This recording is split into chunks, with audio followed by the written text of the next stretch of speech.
SS world അക്കാദമിയിലേക്ക് എല്ലാവർക്കും സ്വാഗതം.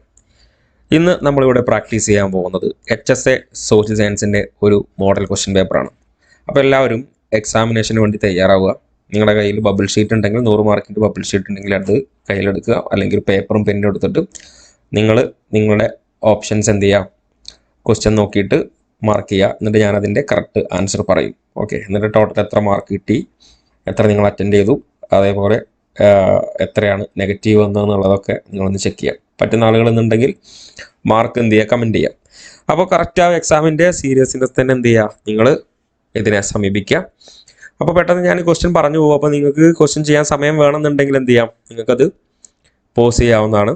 Okay, അപ്പോൾ നമ്മളിവിടെ ഏകദേശം മൊത്തം 15ഓളം ക്വസ്റ്റ്യൻസ് എന്ത് ചെയ്യുന്നുണ്ട്, നമ്മുടെ എക്സാം ഗ്രൂപ്പിൽ നമ്മൾ ഡിസ്കസ് ചെയ്തിട്ടുണ്ട്. അപ്പോൾ ക്വസ്റ്റ്യൻ പേപ്പർ മാത്രം ആവശ്യമുള്ള ആളുകൾ എന്ത് ചെയ്യാം, നിങ്ങൾക്ക് ഇവിടെ കാണുന്ന നമ്പറിൽ എന്ത് ചെയ്യാം, നിങ്ങൾക്ക് കോൺടാക്ട് ചെയ്യാവുന്ന മെസ്സേജ് അയച്ചാൽ മതി. അപ്പോൾ ഇതിൻ്റെ ഒറ്റ PDF നിങ്ങൾക്ക് ക്വസ്റ്റ്യൻ പേപ്പർ എല്ലാം കിട്ടും. ഓക്കെ, വളരെ ചെറിയൊരു ക്യാഷ് എമൗണ്ട് മാത്രമാണ് വരുന്നത്. അപ്പോൾ നമുക്ക് നേരെ ക്വസ്റ്റ്യനിലേക്ക് പോകാം, സമയം കളയാനില്ല. First question: the first missionary to India send by London mission society was. അപ്പോൾ പോസ് അടിച്ചോളുക. ഓക്കെ, അപ്പോൾ ഞാനിതിൻ്റെ ആൻസർ പറയാൻ പോവാണ്. ഇതിൻ്റെ ഓപ്ഷൻ ബി ആണ് കറക്റ്റ് ആൻസർ ആയിട്ട് വരുന്നത്. ഓക്കെ, ഇനി അടുത്തത് രണ്ടാമത്തെ question: which of the following is not a work of Rajaram Mohan Roy. Okay, ഇതിൽ രാജാറാം മോഹൻ റോയുടെ വർക്കല്ലാത്തത് ഏത് എന്നാണ് ചോദിച്ചിട്ടുള്ളത്. അപ്പോൾ പോസ് അടിക്കുക. ഓക്കെ, അപ്പോൾ ഇതിൻ്റെ ആൻസർ ഓപ്ഷൻ ഡി ആണ്. ഓപ്ഷൻ ഡി ആണ്, ബ്രഹ്മോ ധർമ്മ. ഇനി മൂന്നാമത്തെ question: okay, which of the following reform organisation had the origin in western India. വായിച്ചു നോക്കുക, പോസ്റ്റ് അടിച്ചിട്ട്. അപ്പോൾ മൂന്നാമത്തെ ക്വസ്റ്റ്യൻ്റെ ആൻസർ ഓപ്ഷൻ ഡി ആണ്, ഓൾ ദ എബോ. ഓക്കെ, ഇതെല്ലാം എവിടെയാണ് ഒറിജിനേറ്റ് ചെയ്തിട്ടുള്ളത്? വെസ്റ്റേൺ ഇന്ത്യയിലാണ്. പരമഹംസ മണ്ഡലി, മാനവധർമ്മ സഭ, പ്രാർത്ഥനാ സമാജ്, ആര്യ സമാജ്. ഓക്കെ, ഇതിൻ്റെ കൂടെ തന്നെ ആ ഏരിയകളൊക്കെ പഠിച്ചു പോവുക ക്വസ്റ്റ്യൻ ചെയ്യുമ്പോൾ. എന്താണ് ഈ പരമഹംസ മണ്ഡൽ, അതുപോലെ തന്നെ മാനവധർമ്മ സഭ, പ്രാർത്ഥനാ സമാജ്, ആര്യ സമാജ്, അതൊക്കെ ആരൊക്കെയാണെന്നൊക്കെ ChatGPT വെച്ച് എന്ത് ചെയ്യുക, ജെമിനിയൊക്കെ വെച്ചിട്ട് എഴുതി അവിടെ വെക്കുക. ഓക്കെ, ഇനി നാലാമത്തെ ക്വസ്റ്റ്യൻ. ഓക്കെ, ഇനിയിപ്പോൾ ഞാൻ ഇതിൽ ഏതെങ്കിലും തെറ്റ് മാർക്ക് ചെയ്തിട്ടുണ്ടെങ്കിൽ കമൻറ്റ് ചെയ്യാം കേട്ടോ. ഓക്കെ, ഇനി അടുത്തത് നാലാമത്തെ question: which work of Sreenarayana Guru is written partly in Sanskrit and partly in Malayalam. Okay, പകുതി സംസ്കൃതത്തിലും പകുതി മലയാളത്തിലും എഴുതിയിട്ടുള്ള ശ്രീനാരായണ ഗുരുവിൻ്റെ വർക്ക് ഏതാണെന്നാണ് ചോദിച്ചത് അല്ലേ. ഇതൊരു നമ്മളെ കുഴപ്പിക്കുന്നൊരു ചോദ്യമാണ് ശരിക്കും. ഏതാണ് ഇതിൻ്റെ ആൻസർ? പോസ്റ്റ് അടിച്ചിട്ട് നിങ്ങളുടെ ആൻസർ എഴുതുക. ഓക്കെ, അപ്പോൾ നമ്മൾ ഇതിൻ്റെ ആൻസർ പറയാണ്, ഓപ്ഷൻ സി ആണ്, ജാതിമീമാംസയാണ് Sreenarayana Guru partly in Sanskrit and partly in Malayalam ചെയ്തിട്ടുള്ളത്. ഈ അഞ്ചാമത്തെ ചോദ്യം: which of the following statement are not correct. Okay, not correct ആണ്, ശ്രദ്ധിക്കണേ. Which of the following statement are not correct with respect to Ayyankali. അയ്യങ്കാളിയുമായി ബന്ധപ്പെട്ട് ശരിയല്ലാത്തത് ഏതെന്നാണ് ചോദിച്ചിട്ടുള്ളത്. പോസ്റ്റ് അടിക്കുക. ഓക്കെ, അപ്പോൾ ഇതിൻ്റെ ആൻസർ ഞാൻ പറയാൻ പോവാണ്. ചെയ്യേണ്ട ആളുകൾ ഇത് പോസ്റ്റ് അടിച്ച് ചെയ്യുക. നാലാമത്തതിൻ്റെ ആൻസർ ഓപ്ഷൻ സി ആണ്, ശരിയല്ലാത്തത്. ഓക്കെ, ഞാനിപ്പോൾ ഇവിടെ സമയമില്ലാത്തതുകൊണ്ട് ഇതൊന്നും ഇനിയിപ്പോൾ വിശദീകരിക്കാൻ നിൽക്കുന്നില്ല. കറക്റ്റ് ഇത് പറഞ്ഞു പോവുകയാണ് ചെയ്യുന്നത്. ഏതൊക്കെയാണ് തെറ്റായിട്ടുള്ളത്? 1ഉം 2ഉമാണ് എന്തുള്ളത്, തെറ്റായിട്ട് ഇവിടെ കൊടുത്തിട്ടുള്ളത് അല്ലേ. ഇത് വില്ലുവണ്ടി സമരം നടന്ന എന്നാണ്? 1893 സാധുജന പരിപാലന സംഘം എന്നാണ് ഫോം ചെയ്തത്? ഒന്ന് കമൻറ്റ് ചെയ്യാം കേട്ടോ. ഓക്കെ, ഇനി അടുത്ത ചോദ്യം കണ്ടോ: Match the following organization and their leaders and find out the correct answer from the choice given. അപ്പോൾ ഇത് പോസ്റ്റ് അടിച്ച് വായിക്കുക. ഇനിയിപ്പോൾ ഞാൻ ഇങ്ങനെ എല്ലാത്തിനും പറയില്ല കേട്ടോ, പോസ്റ്റ് അടിച്ച് വായിക്കുക, ഇത് അരോചകമാവും. അപ്പോൾ അതുകൊണ്ട് ക്വസ്റ്റ്യൻ കാണുമ്പോൾ തന്നെ ആളുകൾ നിങ്ങൾ എന്ത് ചെയ്യുക, അത് പോസ്റ്റ് അടിച്ചിട്ട് നിങ്ങളത് ചെയ്യുക. ഓക്കെ, അപ്പോൾ ഏതാണ് ഇതിൻ്റെ answer? National Indian Association, Indian Society, East India Association, അതുപോലെ തന്നെ ആറാമത്തത് ഏതാണ്? India League. ഓക്കെ, അപ്പോൾ ക്വസ്റ്റ്യൻ നമ്പർ 6ൻ്റെ ആൻസർ ഓപ്ഷൻ എ ആണ്, ഓപ്ഷൻ എ. ഓക്കെ, എങ്ങനെയാണെന്ന് നോക്കാം. ആരാണ്? National Indian Association, Mary Carpenter, Indian Society ആരാണ്? Anandamohan Bose. Indian Society Anandamohan Bose. East India Association ഒരു വലിയ ബാനർജി ഒക്കെ ഒരു എന്താണ് ബാനർജി ഒക്കെ പിടിച്ചാൽ നിൽക്കുന്നത്, ബാനർ പിടിച്ചിരിക്കുകയാണ് ഈസ്റ്റ് ഇന്ത്യ അസോസിയേഷൻ. അത് ദാദാഭായ് നവറോജി. അസോസിയേഷൻ ഒരു ബാനർജി എന്നൊക്കെ സോറി ദാദാഭായ് നവറോജി. ഓക്കെ, മാറിപ്പോയതാട്ടോ. അപ്പോൾ ദാദാഭായ് നവറോജി ആണോ East India Association? Dadabhai Naoroji. India League Sisir Kumar Ghosh. Okay, ഇനി ആരാണ്? ക്വസ്റ്റ്യൻ നമ്പർ 7 വായിച്ചു നോക്കുക. Arrange the following events in chronological order. അപ്പോൾ ഇതിൽ വർഷം നോക്കിയിട്ട് എന്ത് ചെയ്യുക, കറക്റ്റ് ആദ്യം നടന്നത് അവസാനം സംഭവിച്ച രീതിയിൽ എന്ത് ചെയ്യുക, ക്രോണോളജിക്കൽ ഓർഡർ ചെയ്യാം. ഓക്കെ, അപ്പോൾ 7ാമത്തിൻ്റെ ആൻസർ ഓപ്ഷൻ ബി ആണ്. Option B. അപ്പോൾ ഇതിൻ്റെ വർഷങ്ങളൊക്കെ ഒന്ന് കമൻറ്റ് ചെയ്യുക. എന്നാണ് ഇത് ഇവിടെ കൊടുത്തിട്ടുണ്ട്. 1ഉം 2ഉം സൂറത്ത് സ്പ്ലിറ്റ്, പിന്നെ ലക്നൗ പാക്ട്, പിന്നെ റൗലറ്റ് ബില്ലാണ്, ചൗരി ചൗര ഇൻസിഡൻസ് ആണ് ലാസ്റ്റ് വരുന്നത്. ഓക്കെ, അപ്പോൾ അതിൻ്റെ ആ വർഷങ്ങളൊക്കെ ഒന്ന് കമൻറ്റ് ചെയ്യുക. ഇനി after the denial of the 11 point ultimate by the British government Gandhi began. Okay, ഏതാണ് 8ാമത്തിൻ്റെത്? സിവിൽ ഡിസൊബീഡിയൻസ് മൂവ്മെന്റ് ആണ്. സി ആണ് അതിൻ്റെ answer. Civil disobedience movement 8C. ഞാൻ ഏതെങ്കിലുമൊക്കെ നിങ്ങൾക്ക് ഏതെങ്കിലും ക്വസ്റ്റ്യൻ ഡൗട്ട് ഉണ്ടെങ്കിൽ എന്ത് ചെയ്ത് പറയുക. അവസാനം നമ്മൾ എന്ത് ചെയ്യും, അത് പിൻ ചെയ്ത് വെക്കും. ഇതിൽ ഏതെങ്കിലും ഓപ്ഷൻ മാറിയിട്ടുണ്ടോ എന്നുള്ളതൊക്കെ കേട്ടോ. കമൻറ്റ് ചെയ്തോളുക ഡൗട്ട് ഉള്ളത്. 9ാമത്തെ question. Who was the first president of Travancore State Congress? Who was the first president of Travancore State Congress? ആരാണ് ഫസ്റ്റ് പ്രസിഡന്റ് ട്രാവൻകൂർ സ്റ്റേറ്റ് കോൺഗ്രസിന്റെ? എ പട്ടം താണുപിള്ള. അപ്പോൾ ബാക്കിയുള്ളവരൊക്കെ പഠിച്ചോളൂ. അതിൻ്റെ ഫസ്റ്റ് പ്രസിഡന്റ് ആരാണ്, അതിൻ്റെ സെക്രട്ടറി ആരാണ് എന്നുള്ള രീതിയിലൊക്കെ പഠിച്ചു വെക്കണം. ഓക്കെ, അപ്പോൾ നമ്മളിവിടെ ഈ ക്വസ്റ്റ്യൻ പഠിക്കുമ്പോൾ ഇപ്പോൾ ഈ ഏരിയ കണ്ടില്ല. ഇപ്പോൾ was the first president Travancore State Congress. അപ്പോൾ ട്രാവൻകൂർ സ്റ്റേറ്റ് കോൺഗ്രസിനെ കുറിച്ച് പഠിക്കുക. ആ രീതിയിൽ പഠിച്ചു പോവാം. The first all India political conference was held at. എവിടെയാണ്? 10ന്റെ ആൻസർ പോസ്റ്റ് അടിച്ച് ചെയ്യുക. ഓപ്ഷൻ ഡി ആണ് ഇതിൻ്റെ ആൻസർ കേട്ടോ. ഓക്കെ, അപ്പോൾ നമ്മുടെ ഈ ക്വസ്റ്റ്യൻസ് ഒക്കെ ആവശ്യമുള്ള ആളുകൾ എന്ത് ചെയ്യുക, നമ്പറിൽ കോൺടാക്ട് ചെയ്തോളുക. ക്വസ്റ്റ്യൻ ഒക്കെ പ്രാക്ടീസ് ചെയ്യുക. ഇനി അതാണ് ചെയ്യേണ്ടത്. കുറേ മെറ്റീരിയലുകളും കുറേ പുസ്തകങ്ങളൊക്കെ വായിച്ച് ഇപ്പോഴും സമയം കളയുന്ന ഒരുപാട് ആളുകളുണ്ട്. മണ്ടത്തരാണ്.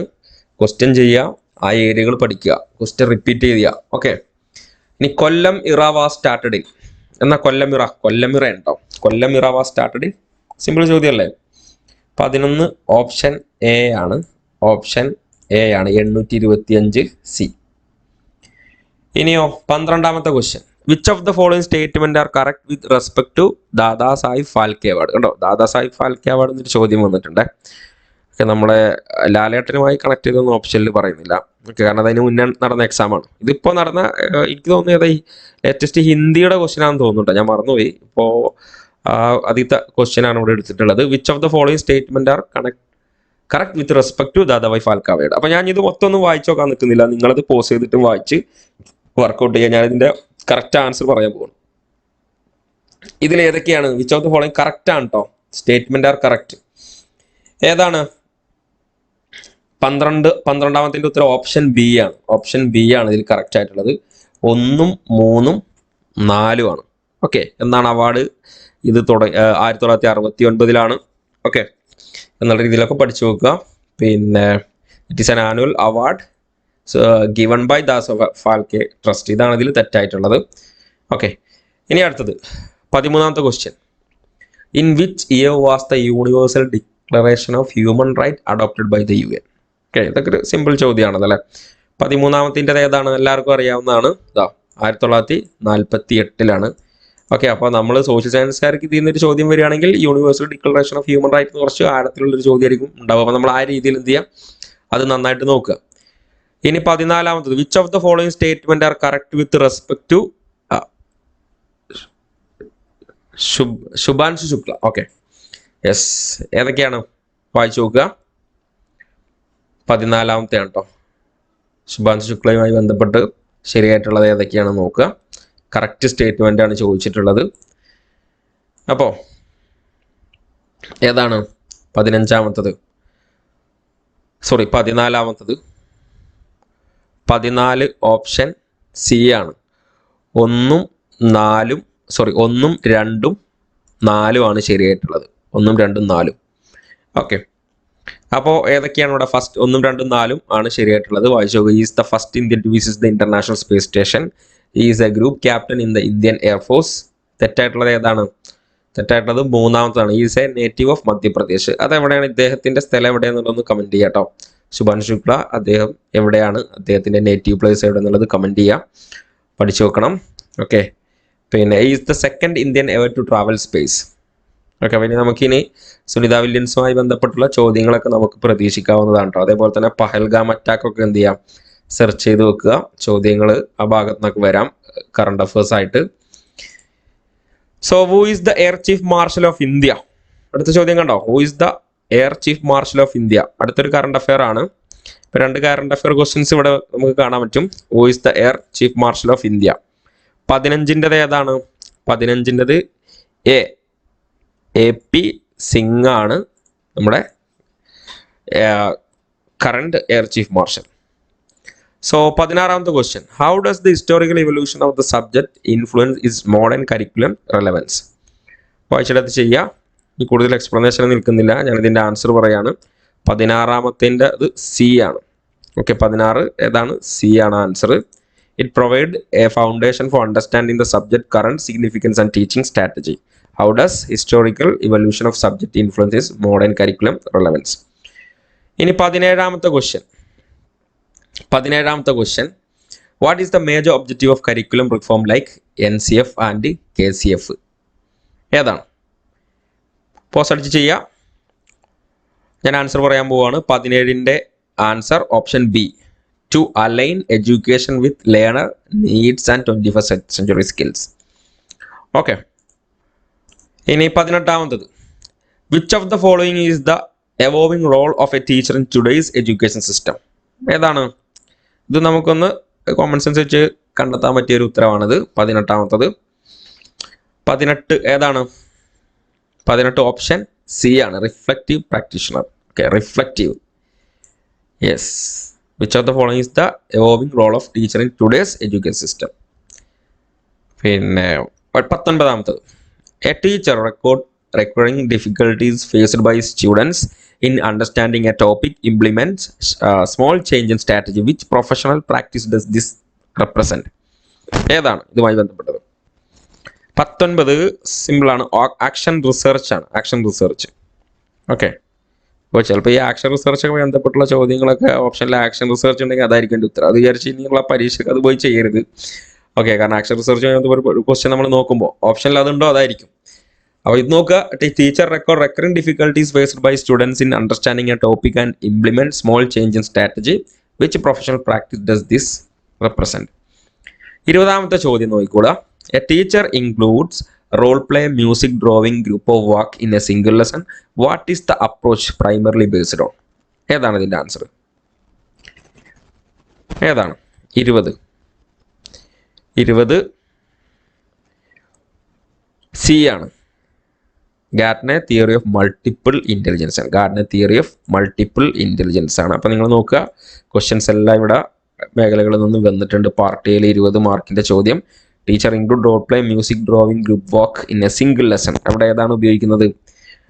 ഇവിടെ Gardner theory of multiple intelligence ആണ്. ഓക്കെ, അപ്പോൾ നിങ്ങൾ മേൽ പറഞ്ഞ ഏതെങ്കിലും ക്വസ്റ്റ്യന് ഡൗട്ട് ഉണ്ടെങ്കിൽ അത് കമൻറ്റ് ചെയ്യാം. ഞാൻ പറഞ്ഞതിൽ ഏതെങ്കിലും തെറ്റുണ്ടെങ്കിലൊക്കെ ഉറപ്പുള്ള ആളുകൾ കമൻറ്റ് ചെയ്യാം കേട്ടോ. അടുത്തൊരു ചോദ്യം ഇതാണ്, ഡെഫിനിഷൻ ഓഫ് ഹിസ്റ്ററി എന്നുള്ള ചോദ്യമാണ്. 21ാമത്തത് ചെയ്യാം. നിങ്ങൾ എന്ത് ചെയ്യുക? പോസ് അടിച്ചിട്ട് ഇതിൻ്റെ ഉത്തരം നോക്കുക. ഞാനിതിൻ്റെ ആൻസർ പറയുകയാണ്. അപ്പോൾ നിങ്ങൾ അവസാനം എന്ത് ചെയ്യണം? ഇതിൽ കിട്ടിയ മാർക്കൊക്കെ ഒന്ന് കമൻറ്റ് ചെയ്യണം കേട്ടോ. ചരിത്രത്തിൻ്റെ മൂല്യവും താല്പര്യവും ഭൂതകാലത്താൽ വർത്തമാനകാലത്തെ പ്രകാശിപ്പിക്കുന്ന അളവിനെ ആശ്രയിച്ചിരിക്കുന്നു. ചരിത്രത്തിന് ഈ നിർവചനം നൽകിയത് ആരാണ്? 21ൻ്റെത് 21 ഡി ആണ്, സ്മിത്ത് VS ആണ്. ഓക്കെ, ഇങ്ങനെ പറഞ്ഞിട്ടുള്ളത്. ഇനി 22ാമത്തെ ചോദ്യം. ഓക്കെ, ഇനി ഈ ചോദ്യങ്ങളൊക്കെ നമ്മുടെ പുതിയ പാഠപുസ്തകം CRT ചാപ്റ്ററൊക്കെ മാറിയിട്ടില്ലേ, അതിൽ നിന്നുള്ള ക്വസ്റ്റ്യൻസ് ആണ് വന്നിട്ടുള്ളത്. അപ്പോൾ ഇതൊക്കെ ഇനി ഒന്ന് നന്നായിട്ട് നോക്കേണ്ടതുണ്ട്. അത്യാവശ്യം ആഴത്തിലുള്ള ക്വസ്റ്റ്യൻ ആണ്. നവോത്ഥാന കാലത്ത് മാനവികത ഏറ്റവും ശക്തമായി പ്രതിഫലിപ്പിച്ച മേഖലയായിരുന്നു ഇത് ചിത്രകല.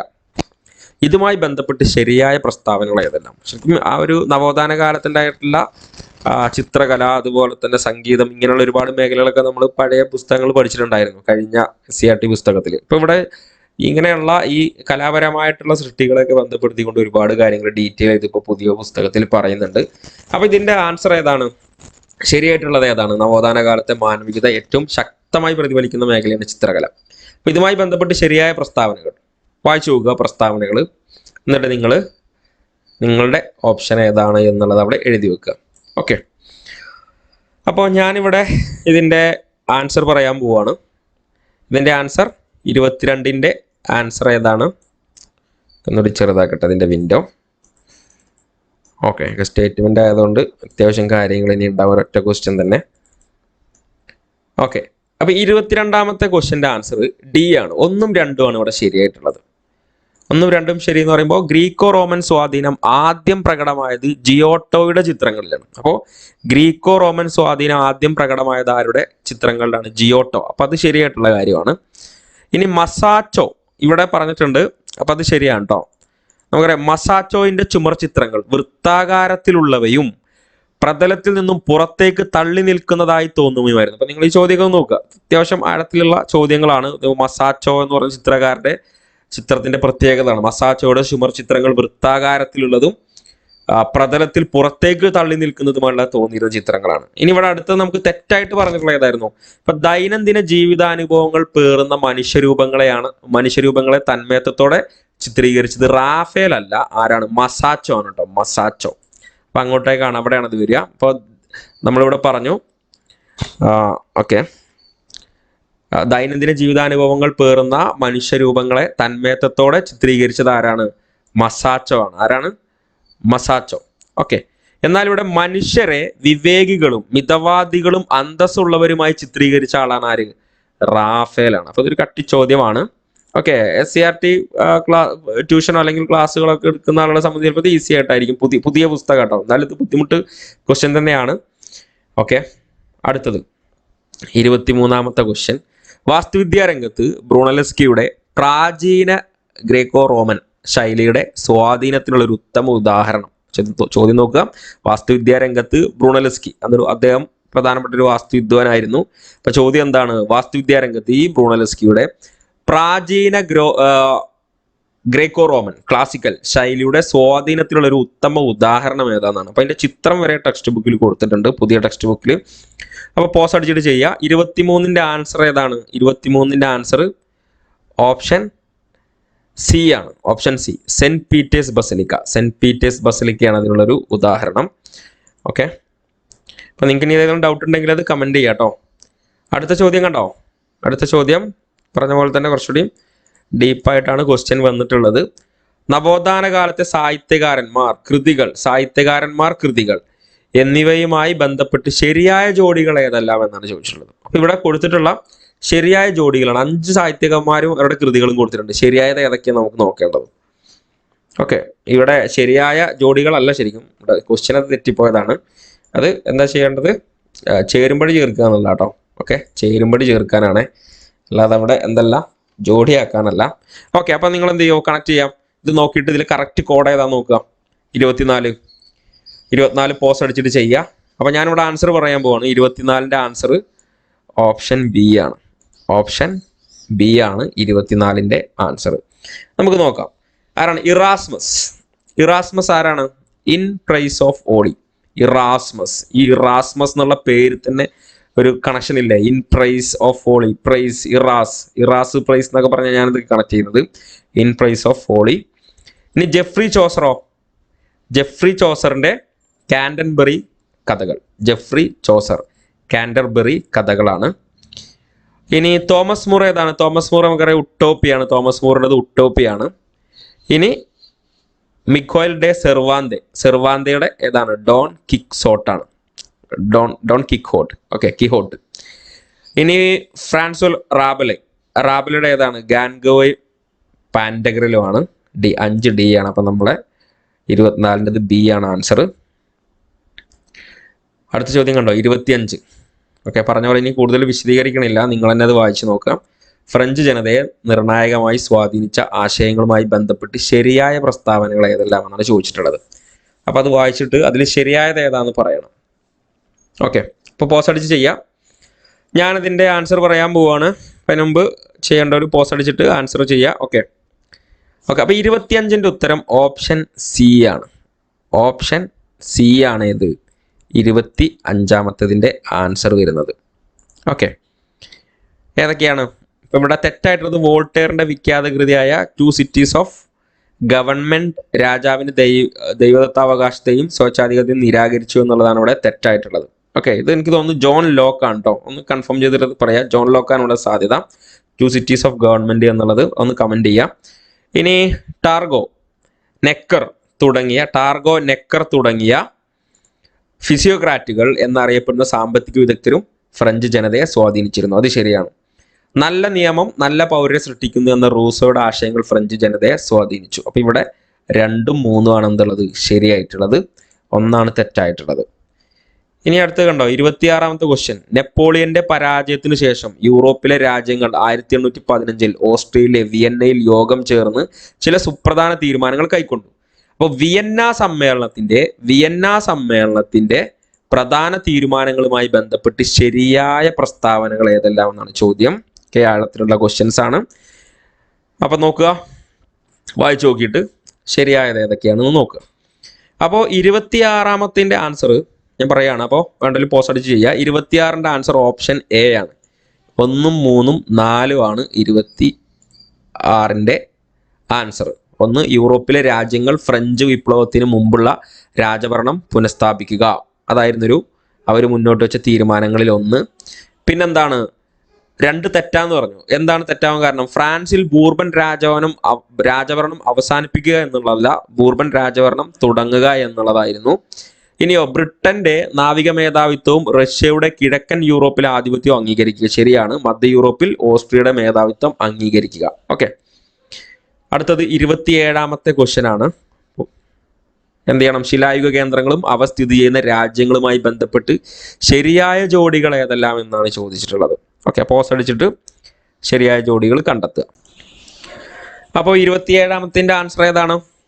27 പോസ് അടിച്ചിട്ട് നിങ്ങൾ ആൻസറോടെ എഴുതി വെച്ചോളുക. ആൻസർ ഞാൻ പറയാൻ പോവാണ്.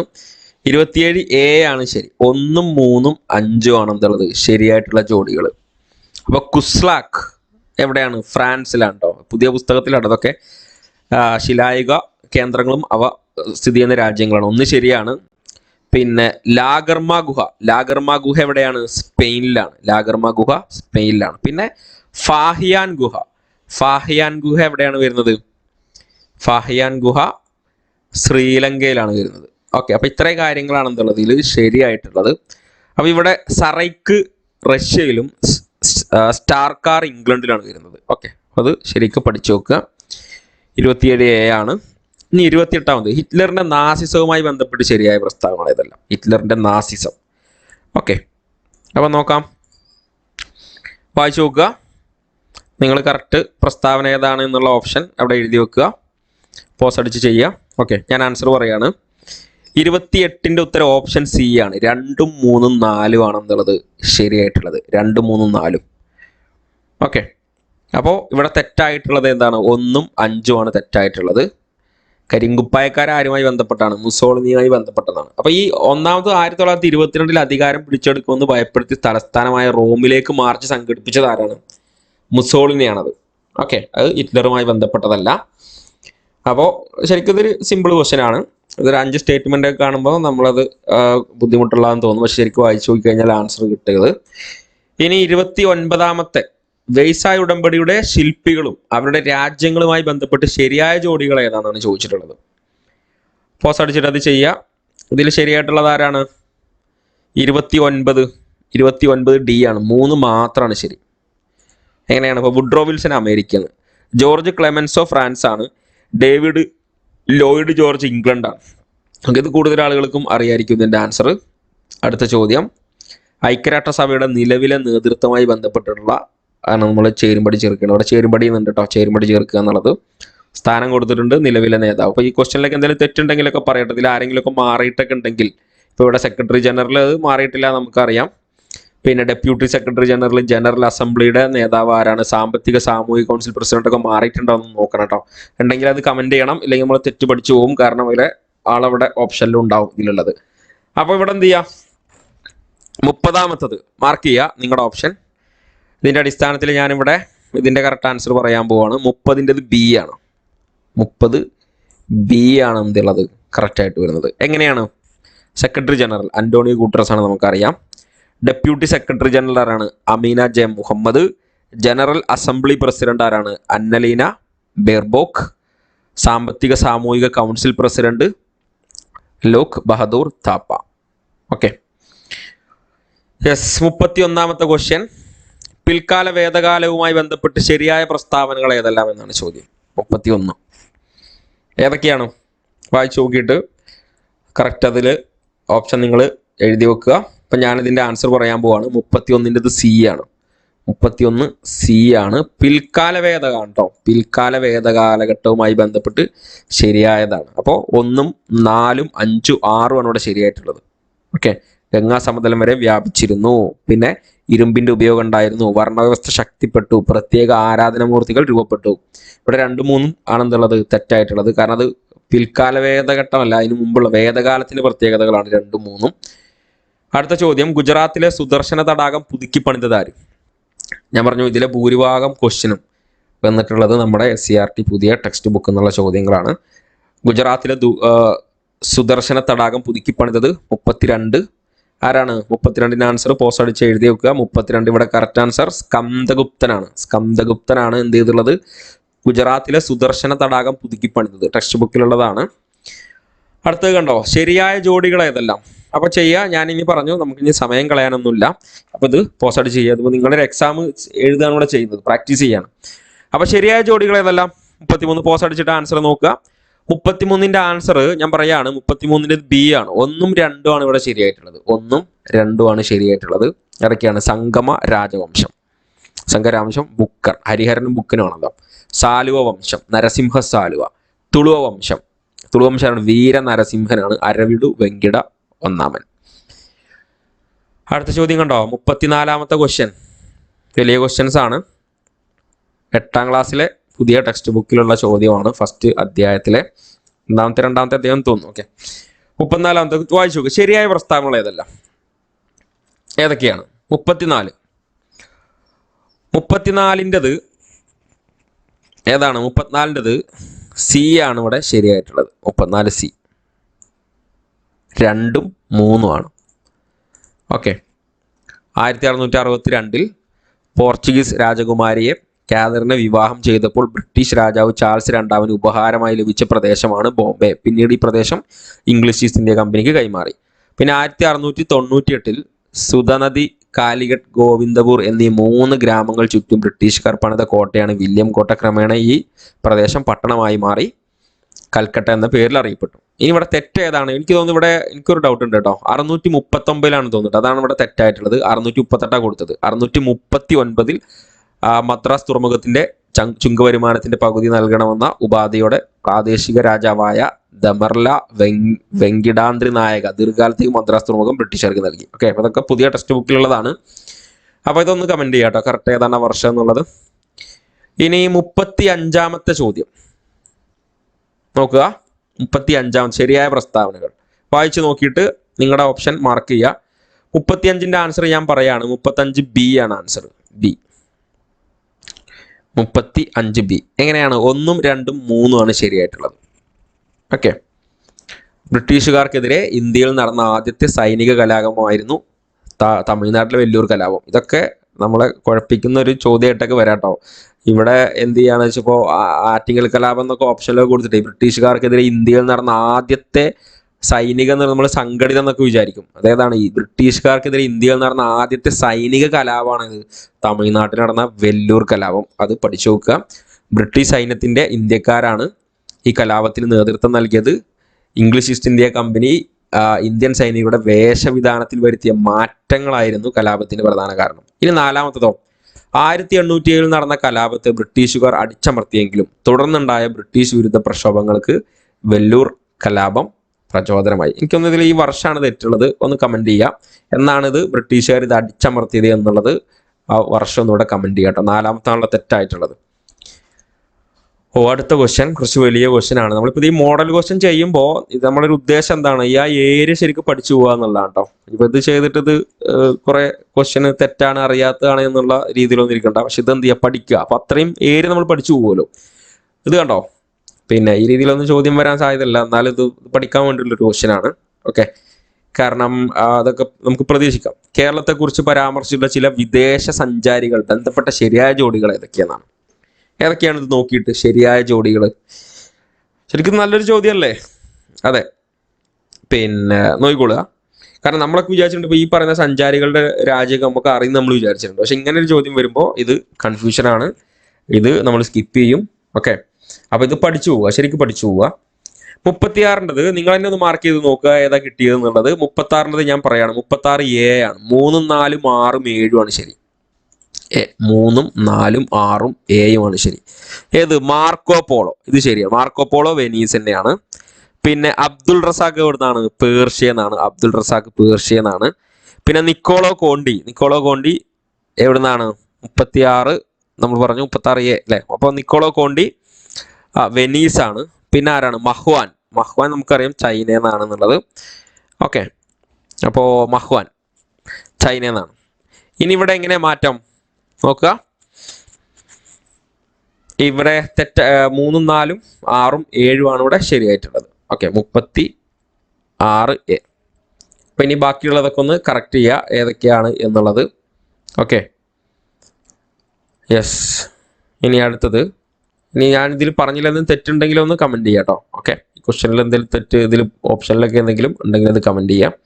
ഓക്കെ, ഇനി 37ാമത്തെ ക്വസ്റ്റ്യൻ നോക്കിക്കോളൂ. അടുത്തൊരു ചോദ്യമാണ്, ഗാന്ധിപുരി എന്ന പേരിൽ പ്രശസ്തയായ വനിത ആരാണെന്നുള്ളതാണ്. ഓക്കെ, ആഴത്തിലുള്ള ഒരു ക്വസ്റ്റ്യൻ ആണ്. ഗാന്ധിപുരി എന്ന പേരിൽ പ്രശസ്തയായിട്ടുള്ള വനിത ആരാണ് എന്നുള്ളത്. ഓക്കെ, ഏതാണ് ഇതിന്റെ ആൻസർ? 37ൻ്റെത് 37C ആണ്. 37C ആണ്. മാതങ്കിനി ഹസ്രയാണെന്നുള്ളത് ഇവിടെ ശരിയായിട്ടുള്ളത്. ഓക്കെ, പറഞ്ഞ പോലെ ഈ 36ാമത്തെ എനിക്കൊരു ചെറിയ ഡൗട്ട് ഉണ്ട് കേട്ടോ. എല്ലാം ഇത് കറക്റ്റ് തന്നെ തോന്നുന്നു. ഓക്കെ, 3, 4, 6, 7 തന്നെയാണ് ഇവിടെ ശരിയായിട്ടുള്ളത്. അപ്പോൾ ഒരു കൺഫ്യൂഷൻ ഉണ്ട്, നിങ്ങൾ എന്ത് ചെയ്യാതെ ഒന്ന് ചെക്ക് ചെയ്യാം. Okay, yes. അപ്പോൾ അടുത്തത് 38. അടുത്ത ടെക്സ്റ്റ് ബുക്കിലുള്ള ക്വസ്റ്റ്യൻസിൽ ഒന്നാണിത്. എല്ലാം ടെക്സ്റ്റ് ബുക്കിലെ ക്വസ്റ്റ്യൻ ആട്ടോ. പിന്നെ സരൈ നൈർഹായ് മധ്യശിലായിക കേന്ദ്രം സ്ഥിതി ചെയ്യുന്നത് എവിടെയാണ്? 38. അടുത്തൊരു നല്ല ചോദ്യമാണ്. സരൈ നഹർഹായ് മധ്യശിലായികം സ്ഥിതി ചെയ്യുന്നത് എവിടെയാണ്? കേന്ദ്രം സ്ഥിതി ചെയ്യുന്നത്. അപ്പൊ 38ന്റെ ആൻസർ 38ന്റെ D ആണ്. 38D ഉത്തർപ്രദേശിലെ പ്രതാപ് നഗർ ജില്ലയിലാണ് നിന്നത്. പ്രതാപ് നഗർ ആണത്. പ്രതാപ് നഗർ ജില്ലയാണ്. നായാണ് ഇവിടെ.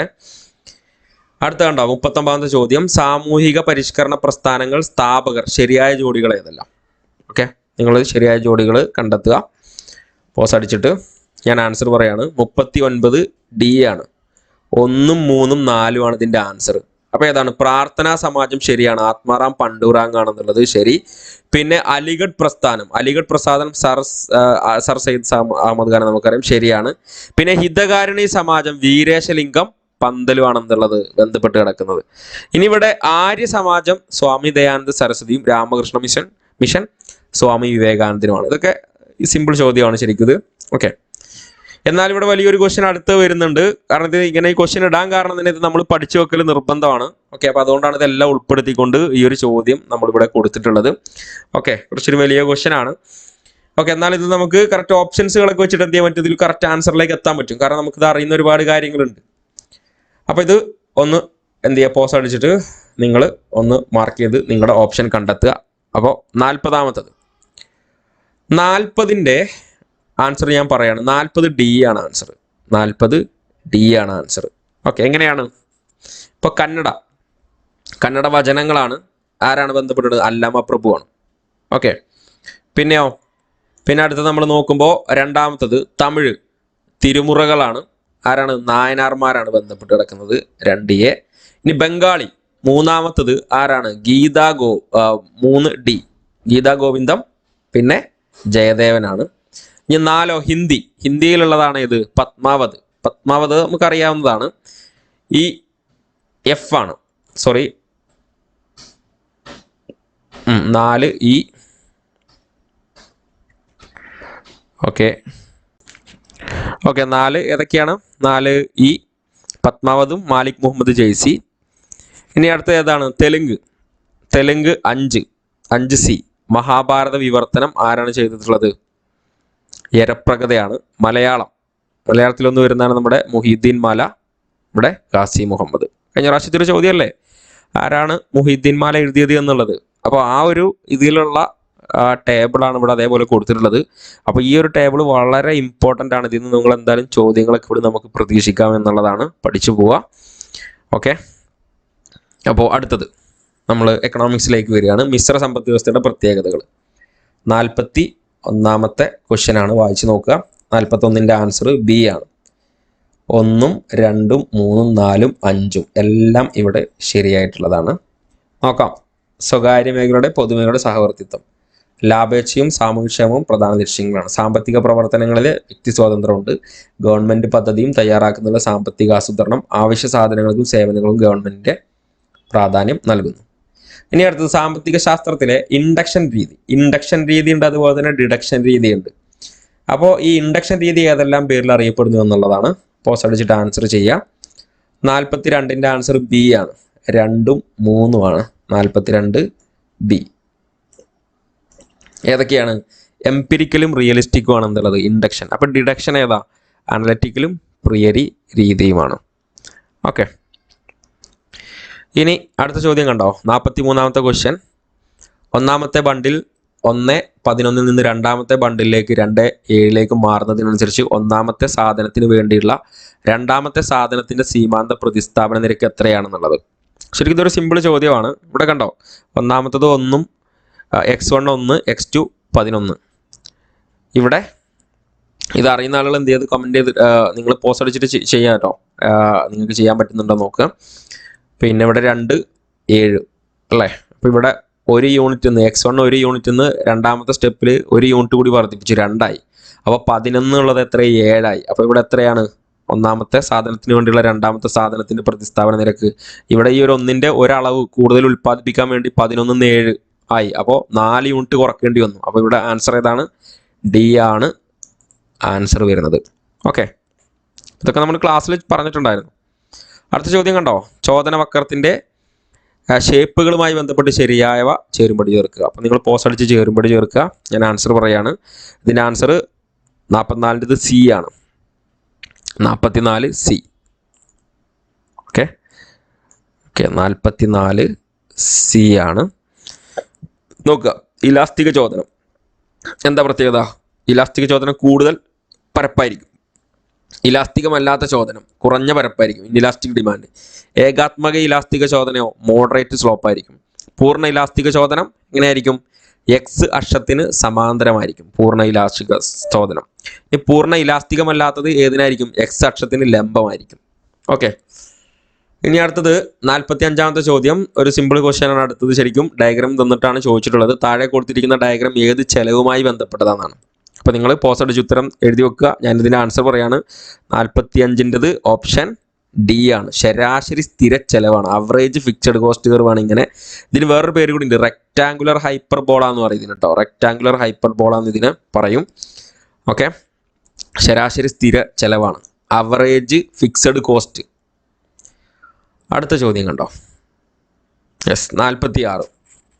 ഇതൊക്കെ സിമ്പിൾ ചോദ്യമാണ് ശരിക്കും. ഇപ്പം നമ്മൾ പഠിച്ചിട്ടുള്ള ഒരു നാഷണൽ ഇൻകം കാൽക്കുലേഷൻ്റെ ഒക്കെ ഭാഗത്തു നിന്നുള്ള ക്വസ്റ്റ്യൻ ആണ്. സിമ്പിൾ ക്വസ്റ്റ്യൻ ആണ്.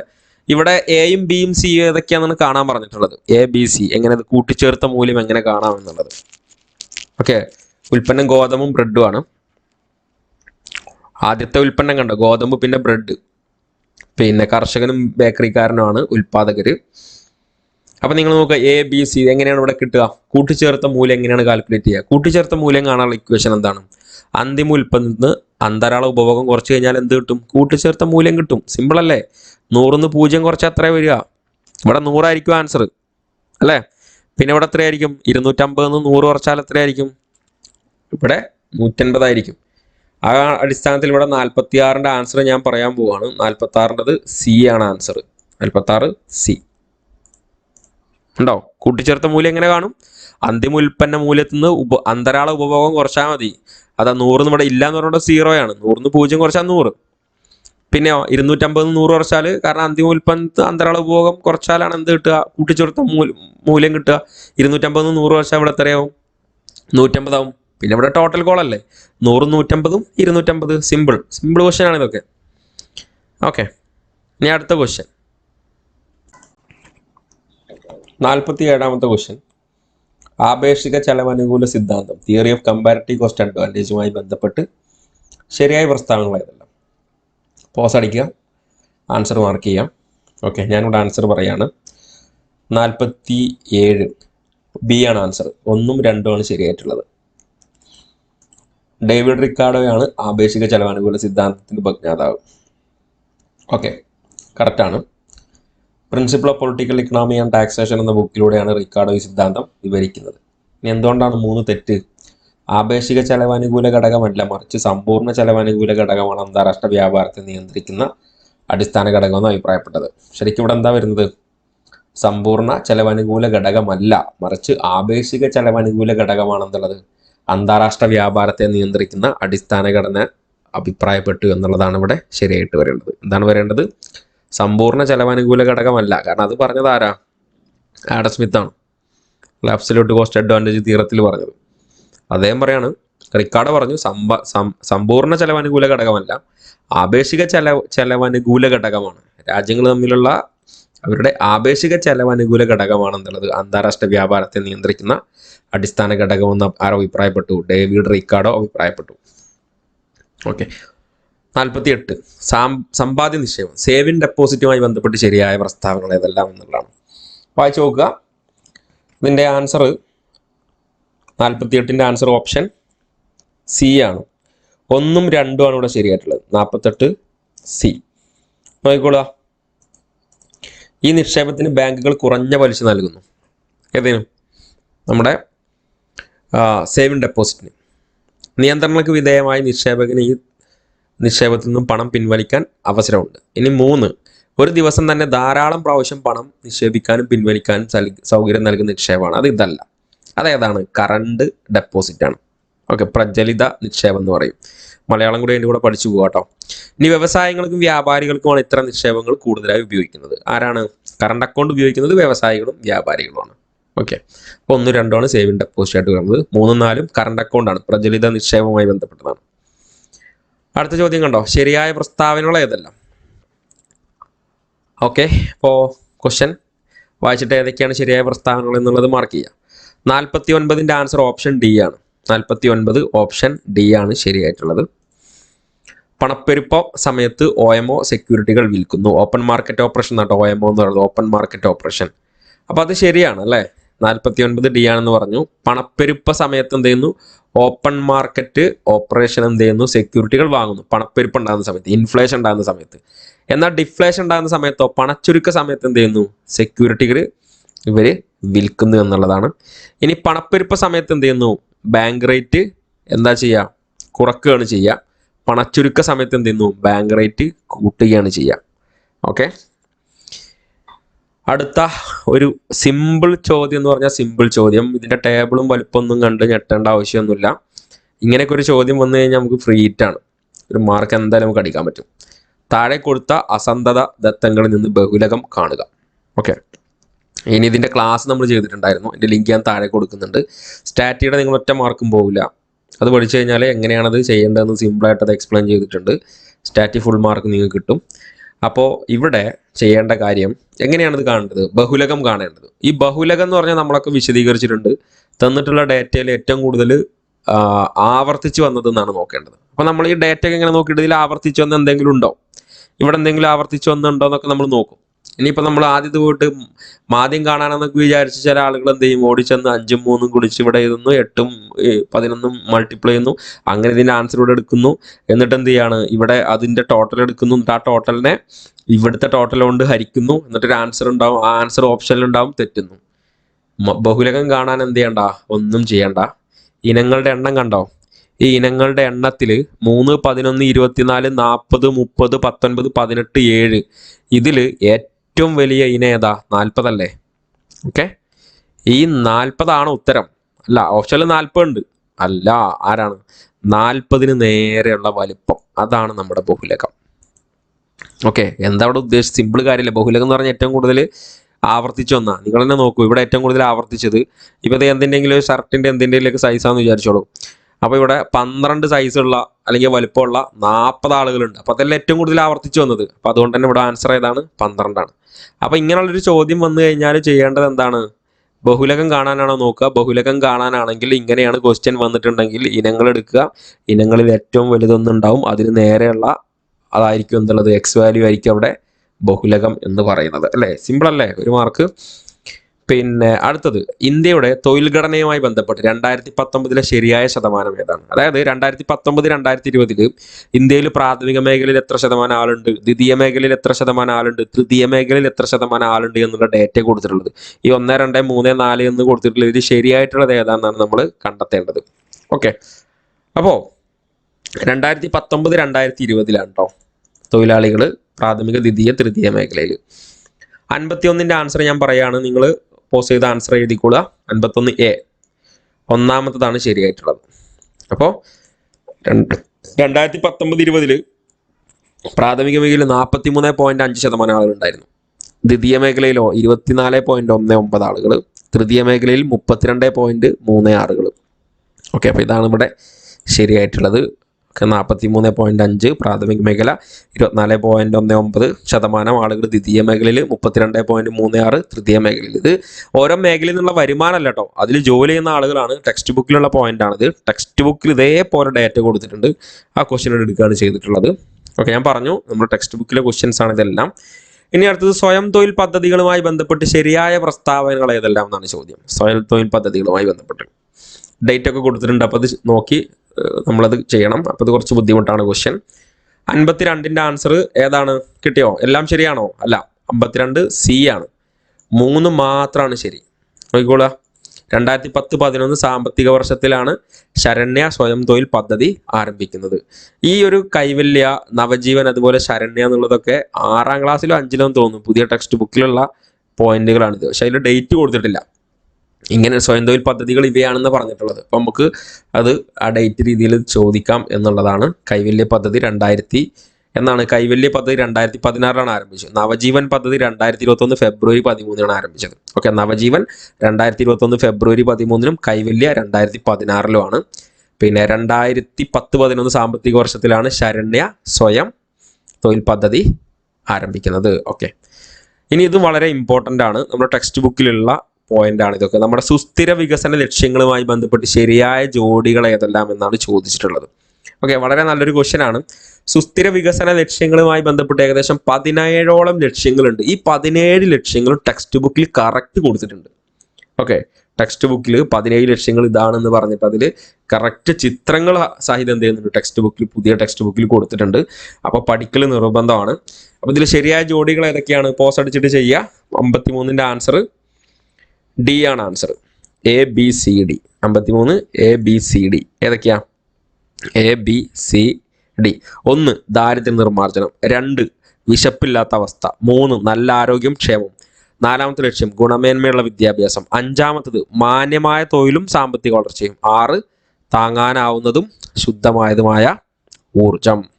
അപ്പോൾ ഇനിയും ബാക്കി എത്ര ഉണ്ട്? ബാക്കി 11 ലക്ഷ്യം കൂടി ഉണ്ട്. പഠിച്ചു വെക്കൽ നിർബന്ധമാണ്. ചോദ്യം നമുക്ക് പ്രതീക്ഷിക്കാം. ഓക്കെ, കാരണം സുസ്ഥിര വികസനം നമ്മുടെ സിലബസിലുള്ള കാര്യമാണ് എല്ലാം. പിന്നെ നിങ്ങൾ ചോദിച്ചും ബാക്കിയുള്ള സിലബസിൽ ഇല്ല, എല്ലാം പഠിക്കണം. അടുത്തത്, ലോക ബാങ്ക് റിപ്പോർട്ട് അനുസരിച്ച് ഇന്ത്യൻ നഗര ഗ്രാമപ്രദേശങ്ങളിലെ അതിദാരിദ്ര്യവുമായി ബന്ധപ്പെട്ട് ശരിയായ പ്രസ്താവനകൾ ഏതെല്ലാം എന്നാണ് ചോദ്യം. 54. ഓക്കെ, അപ്പോൾ 54 ആൻസർ ഞാൻ പറയാണ്, വായിച്ചു പോസ് അടിച്ചിട്ട് ആൻസർ കണ്ടെത്തുക. 54 ആൻസർ 54 B ആണ്. 3ഉം 4ഉം ആണ് ഇവിടെ ശരിയായിട്ടുള്ളത്. ഓക്കെ, 3 എന്താണ്? ഗ്രാമീണ നഗര മേഖലകളിൽ അതിദാരിദ്ര്യത്തിന്റെ അന്തരം 7.7% നിന്ന് 1.7% കുത്തനെ കുറഞ്ഞു. ഉത്തർപ്രദേശ്, മഹാരാഷ്ട്ര, ബീഹാർ, പശ്ചിമ ബംഗാൾ, മധ്യപ്രദേശ് തുടങ്ങിയ 5 സംസ്ഥാനങ്ങളിലായാണ് രാജ്യത്തിലെ അതിദരിദ്രരിൽ 54% ഉള്ളത്. ഇനി ഇവിടെയോ നഗരമേഖലയിലെ അതിദാരിദ്ര്യത്തിന്റെ തോത് എന്ന് പറഞ്ഞു കൊടുക്കുന്നത് അത് ഇങ്ങോട്ടും ഇങ്ങോട്ടും തെറ്റാണ്, മാറിപ്പോയതാണ്. ഇവിടെ ശരിക്കും എന്താണ്, ഇവിടെ ഗ്രാമീണ മേഖലയിലെ അതിദാരിദ്ര്യത്തിന്റെ തോത് എന്ന് പറയുന്നത് എത്രയാണ്? 18.4% നിന്നും 2.8% കുറഞ്ഞു. ഇനി ഇവിടെ എങ്ങനെയാണ്? ഇവിടെ നഗരമേഖലയിലെ അതിദാരിദ്ര്യം 10.7% നിന്നും 1.1% കുറഞ്ഞു. അപ്പോൾ അങ്ങനെയാണ് ഇത് അങ്ങോട്ടേക്ക് മാറിപ്പോയതാണ്. ഇവിടെ ഏതാ വരിക? ഇവിടെ നഗരമേഖലയാണ്, ഇവിടെ ഏത് കൊടുക്കണം? ഗ്രാമം എന്ന് കൊടുക്കണം. ഓക്കെ, അതുകൊണ്ടാണ് 1, 2 തെറ്റായത്. യെസ്, അടുത്ത കണ്ടോ, ഇതും ഒഴിച്ചുകൂടാൻ പറ്റാത്തതാണ്. പഞ്ചവത്സര പദ്ധതിയുടെ ലക്ഷ്യങ്ങളുമായി ബന്ധപ്പെട്ട് ചേരുംപടി ചേർക്കാനാണ് പറഞ്ഞിട്ടുള്ളത്. അപ്പോൾ പോസ് അടിച്ചിട്ട് ചേരുംപടി ചേർത്തോളുക, ആൻസർ എഴുതി വെച്ചോളുക. ഞാനിവിടെ ആൻസർ പറയാൻ പോവാണ്. 55ന്റെ ആൻസർ 55C ആണ്. 55C. ഓക്കെ, എങ്ങനെയാ വരുന്നത്? 1, മൂന്നാം പഞ്ചവത്സര പദ്ധതിയുടെ ലക്ഷ്യമാണ് എന്ത്? ഭക്ഷ്യ സ്വയം പര്യാപ്തത, സമ്പദ്ഘടന സ്വയം പര്യാപ്തത. ഇനി 6ാം പഞ്ചവത്സര പദ്ധതിയാണ് കാർഷിക വ്യവസായ മേഖലകളുടെ അടിസ്ഥാന സൗകര്യങ്ങൾ മെച്ചപ്പെടുത്തുക. ഇനി 7ാം പഞ്ചവത്സര പദ്ധതി 3 ഏതാണ്? ആധുനികവൽക്കരണം, തൊഴിലവസരങ്ങളുടെ വർധനവ്. ഇനി 9ാം പഞ്ചവത്സര പദ്ധതി 4B ആണ്, ഗ്രാമീണ വികസനവും വികേന്ദ്രീകൃത ആസൂത്രണം. 11ാം പഞ്ചവത്സര പദ്ധതി മുഴുവൻ ജനവിഭാഗങ്ങളുടെയും സമഗ്ര വികസനം. ഓക്കെ, ശരിക്കും പഠിച്ചു വെക്കണം ബാക്കിയുള്ളതൊക്കെ. അടുത്ത ഒരു ക്വസ്റ്റ്യൻ കണ്ടോ, ഇവിടെ സാധാരണ ഏതെങ്കിലും ഒരു ഡേറ്റയാണ് ചോദിച്ചിട്ടുള്ളത്. ഇത് ഞാൻ ഈ ക്വസ്റ്റ്യൻ ഇങ്ങനെ ഇടാനുള്ള കാരണം ഈ ഡേറ്റ ഒക്കെ പഠിച്ചു വെക്കാൻ വേണ്ടിയിട്ടാണ്. ഓക്കെ, ഈ മോഡൽ ക്വസ്റ്റ്യൻ എന്താണ് എന്ത് ചെയ്യുന്നത്? ആ ഏരിയ പഠിച്ചു വെക്കുക, നന്നായിട്ട് അത് നോക്കുക, കാണാത്തത് പഠിച്ചു വെക്കുക, ആ ഏരിയകളൊക്കെ പഠിക്കുക. അപ്പോൾ ഇത് നിങ്ങൾ ഒന്ന് കറക്റ്റ് ചെയ്യുക. ഏതാണ് ഇന്ത്യയുടെ ലഭ്യമായിട്ടുള്ള പുതിയ വിവരങ്ങളുടെ അടിസ്ഥാനത്തിൽ ശരിയായ ഇൻഡെക്സുകൾ ഏതെല്ലാം എന്നുള്ളതാണ്. ഓക്കെ, അപ്പോൾ 56ാമത്തതിൻ്റെ ആൻസർ ഞാൻ പറയാണ്. 56A ആണ്. 1, 2, 5 ആണ് ശരിയായിട്ടുള്ളത്. അതായത് 1 എനർജി ട്രാൻസിഷൻ ഇൻഡെക്സ് എത്രയാണ്? അതിൽ 2024 കണക്ക് പ്രകാരം ഇന്ത്യ 63ാം സ്ഥാനത്താണ് 120 രാജ്യങ്ങളിൽ. പിന്നെ കറപ്ഷൻ പെർസെപ്ഷൻ ഇൻഡെക്സ് 2023 180 രാജ്യങ്ങളിൽ 93 നമ്മുടെ റാങ്ക്.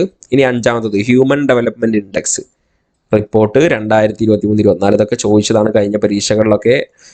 134 193 രാജ്യങ്ങൾ. ഇനി വേൾഡ് ഹാപ്പിനെസ് ഇൻഡെക്സ് ഇങ്ങോട്ടാണ്, ഇവിടെ 126ാം സ്ഥാനത്താണ്. ജെൻഡർ ഇനീക്വാലിറ്റി ഇൻഡെക്സ് 108 ആണ്, 193 108 ആണ്. അത് അങ്ങോട്ടും ഇങ്ങോട്ടേക്കും മാറിപ്പോ 3, 4 ആണ് ഇവിടെ തെറ്റായിട്ടുള്ളത്. ഓക്കെ, ജെൻഡർ ഇനീക്വാലിറ്റി ഇൻഡെക്സ് 108ാം സ്ഥാനത്താണ് കേട്ടോ 193 രാജ്യങ്ങൾ. വേൾഡ് ഹാപ്പിനെസ് റിപ്പോർട്ടിലോ 126ാം സ്ഥാനത്താണ് നമ്മളിപ്പോൾ നിൽക്കുന്നത്. Okay, yes. ഇനി 57ാമത്തെ ക്വസ്റ്റ്യൻ, ഫെഡറൽ ഫിനാൻസ് എന്നത് ഫെഡറൽ സംസ്ഥാന ഗവൺമെന്റുകളുടെ ധനകാര്യവും അവ തമ്മിലുള്ള ബന്ധവും സൂചിപ്പിക്കുന്നു. ആരുടെ നിർവചനമാണ്? പോസ് അടിച്ച ആൻസർ കൊടുക്കുക. 57ന്റെ ആൻസർ ഞാൻ പറയണം 57C ആണ്, RN ഭാർഗവ. ഓക്കെ, ഇനി പോസ് അടിച്ച് അങ്ങനെ ചെയ്തോളൂ കേട്ടോ. ഇനി പെട്ടെന്ന് പറയും. സംസ്ഥാനത്ത് ആദ്യമായിട്ട് ലിംഗ പദവി ബജറ്റ് അവതരിപ്പിച്ചത് 58ന്റെ ആൻസർ പോസ് അടിക്കുക. 58ന്റെ ആൻസർ C ആണ്, 2017-18. നിങ്ങൾക്ക് ഏതെങ്കിലും ഡൗട്ട് ഉണ്ടെങ്കിൽ അതോടെ കമന്റ് ചെയ്യാം കേട്ടോ. ക്വസ്റ്റ്യൻ നമ്പർ കമന്റ് ചെയ്താൽ മതി. ഇനി 2023-24 വർഷത്തെ periodic labour force survey PLFS അനുസരിച്ച് 98% സാക്ഷരതാ നിരക്ക് കൈവരിച്ച സംസ്ഥാനം ഏതാണ്? കേരളമാണോ? അല്ല. 59ന്റെ ആൻസർ ഏതാണ്? നിങ്ങൾ മാർക്ക് ചെയ്തോളൂ. 59 മിസോറാം ആണ് കേട്ടോ. ഓക്കെ, പഠിച്ചു വെക്കണം, വളരെ ഇമ്പോർട്ടൻ്റ് ആണ് ഇതെല്ലാം.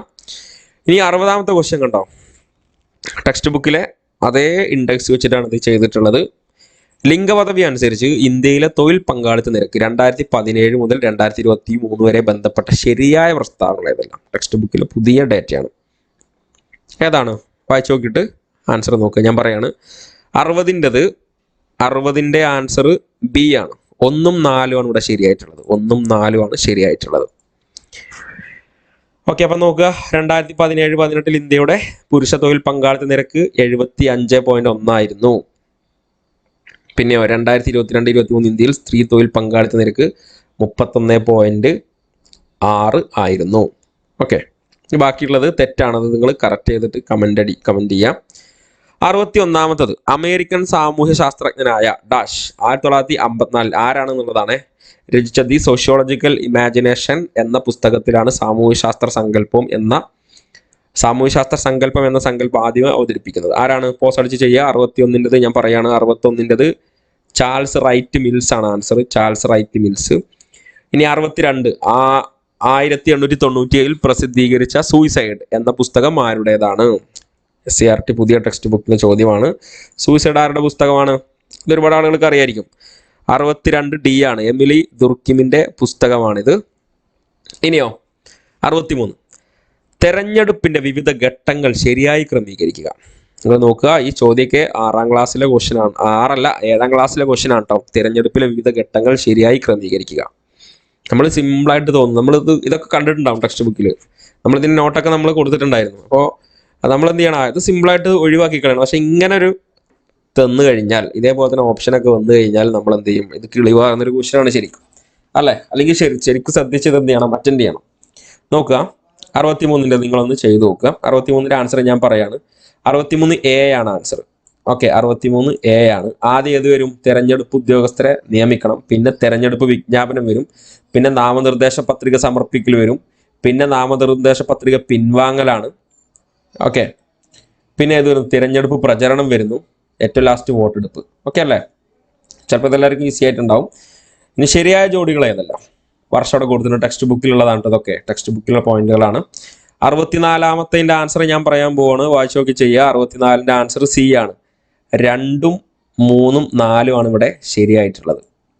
ഓക്കെ, ബാലവേദ നിരോധന നിയമം 1986, ബാലനീതി നിയമം 2015, പോക്സോ ആക്ട് 2012, വിവരാവകാശ നിയമം എന്താണ് ഇവിടെ 2000-ലാണ് വരിക കേട്ടോ. ഓക്കെ, 2000 തന്നെ അല്ലേ? യെസ്.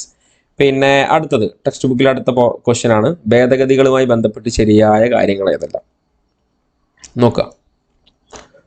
65ൻ്റെത് ചെയ്യാം. 65ൻ്റെ ആൻസർ ഞാൻ പറയാണ്. 65ൻ്റെത് B ആണ്. 3, 4, 5 ആണ് ശരിയായിട്ടുള്ളത്. ഓക്കെ, 3, 4, 5. പിന്നെ ഇവിടെ ഭേദഗതി 1 1951, പട്ടികകളുടെ എണ്ണം എത്രയാണ്? 8 ആണോ? അല്ല, 9 ആയി അല്ലേ? ഓക്കെ, പിന്നെ അടുത്തത് രണ്ടാമത്തെ തെറ്റാനുള്ള കാരണം എന്താ? ഭേദഗതി 42 1976 പരമാധികാരി, ജനാധിപത്യ, അഖണ്ഡത എന്നിവ കൂട്ടിച്ചേർത്തു. അല്ല, ഏതൊക്കെ കൂട്ടിച്ചേർത്തത്? സെക്യുലറിസം, സോഷ്യലിസം അല്ലേ കൂട്ടിച്ചേർത്തത്, അല്ലേ? അതുകൊണ്ടാണ് ഇത് തെറ്റായിട്ടുള്ളത് രണ്ടും. ബാക്കി കറക്റ്റാണ്. ഭേദഗതി 44ാം ഭേദഗതി വർഷം 1978 സ്വത്തവകാശം മൗലികാവകാശം അല്ലാതായി. 73, 74 ഭേദഗതി 1992 പഞ്ചായത്ത് രാജ് നഗരപാലിക നിയമം. 86, 2002 വിദ്യാഭ്യാസ മൗലികാവകാശമായി. ഓക്കെ, അടുത്ത ക്വസ്റ്റ്യൻ നോക്കിക്കോളുക. എന്താണ്? അശോക് മേത്ത കമ്മിറ്റിയുടെ ശുപാർശകളുമായി ബന്ധപ്പെട്ടിട്ട് എന്ത് ചെയ്യണം? ശരിയായ പ്രസ്താവനകൾ ഏതെല്ലാം എന്നുള്ളതാണ്. ഓക്കെ, അപ്പോൾ പോസ് അടിച്ചിട്ട് എന്ത് ചെയ്യുക? ആൻസർ കൊടുക്കുക. 5 പോയിന്റ് കൊടുത്തിട്ടുണ്ട്, അതിൽ ശരിയായത് തിരഞ്ഞെടുക്കുക. ഓക്കെ, അപ്പോൾ ഇതിൻ്റെ ആൻസർ ഏതാ? 66ൻ്റെ ആൻസർ ഞാൻ പറയണം. 66ൻ്റെ D ആണ്. 1, 2, 3, 4 ആണ് ശരിയായിട്ടുള്ളത്. Okay, 1, 2, 66D 1, 2, 3, 4. എന്താണ്? ദ്വിതല പഞ്ചായത്ത് സംവിധാനം, മണ്ഡൽ പഞ്ചായത്ത്, ജില്ലാ പരിഷത്ത് എന്നിവ തിരിക്കണം. പിന്നെ ജില്ലാ പരിഷത്തിനായിരിക്കും ജില്ലാ ആസൂത്രണ ചുമതല, മണ്ഡൽ പഞ്ചായത്തുകൾ ഗ്രാമങ്ങളുടെ ചുമതല, പഞ്ചായത്ത് സ്ഥാപനങ്ങൾക്ക് ഭരണഘടനാ സാധുത, പട്ടികജാതി പട്ടികവർണ്ണ സംവരണം. പിന്നെ ഇവിടെ ജില്ലാ പരിഷത്ത്, പഞ്ചായത്ത് സമിതി എന്നിവിടങ്ങളിലേക്ക് പരോക്ഷ തിരഞ്ഞെടുപ്പല്ല, ഏതാ വരിക? പ്രത്യക്ഷ തിരഞ്ഞെടുപ്പാണ് വരിക. Okay, yes, 66. Okay, 66D.